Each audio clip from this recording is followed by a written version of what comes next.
Praise the lord అండి. Good morning. ప్రభునామంలో ఈ ఉదయకాల సమయంలో మీకు అందరికీ కూడా ప్రత్యేకమైనటువంటి వందనాలు తెలియజేస్తున్నాను. ప్రియ దేవుని బిడ్డలారా, మీరందరూ కూడా బాగున్నారు కదండి. మరి ఈ ఉదయాన దేవుని యొక్క మాటలు ధ్యానిద్దామా? పరిశుద్ధ బైబిల్ గ్రంథం నుంచి సామెతల గ్రంథము 1వ అధ్యాయము 33వ వచనం.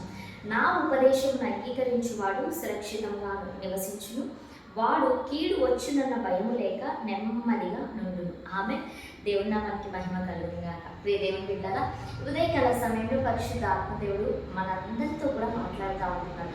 నా ఉపదేశము అంగీకరించేవారు, ఎవరైతే దేవుని యొక్క ఉపదేశము అంగీకరిస్తారో, ఎవరైతే దేవుని యొక్క మాటలు వింటారో, ఆయన యొక్క మాటను శ్రద్ధగా వింటారో వారు అంట సురక్షితంగా ఉంటారంట.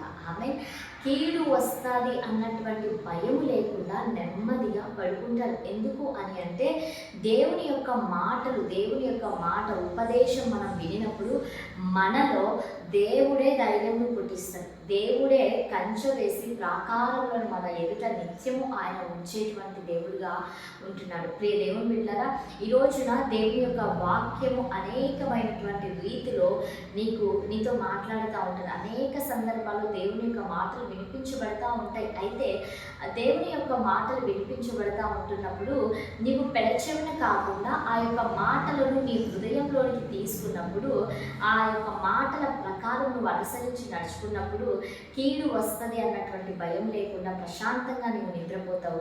అదేవిధంగా సురక్షితంగా ఆయన రెక్కల చాటున నీకు భద్రత కలిగినట్లుగా దేవుడు నేను ప్రొటెక్ట్ చేస్తాడు. దేవుని బిడ్డలారా, దివారాత్రము కూడా మనము దేవుని యొక్క వాక్యాన్ని ధ్యానించేటువంటి వారంగా ఉండాలి.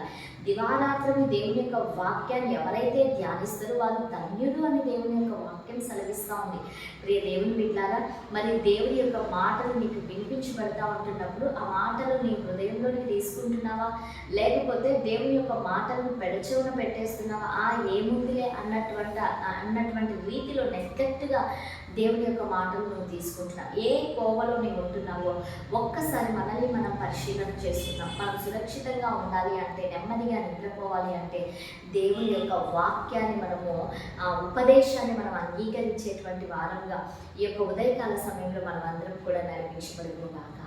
మరి అందరం కళ్ళు మూసుకుందామా? ప్రార్థన చేసుకుందాం. పరిశుద్ధాత్మరా, సర్వోన్నతుడా, సజీవుడా, మీకు వందనాలు ప్రభా. అయ్యా, ఈ ఉదయకాల సమయంలో ఈ కార్యక్రమాన్ని చూస్తున్నటువంటి ఈ ప్రియ బిడ్డలందరినీ కూడా మీరు పేరు పేరు దీవించండి, ఆశీర్వదించండి, కృపలో మీరు సహాయం చేయండి, మంచి ఆరోగ్యములను దయచేయండి ప్రభా. ఈ దిన సమృద్ధి చేత ప్రతి ఒక్కరిని కూడా మీరు ఆశీర్వదించమని యేసు శక్తి కలిగిన నామంతో అడిగి వేడుకొని పొంది ఉంటున్నాము తండ్రి. ఆమేన్.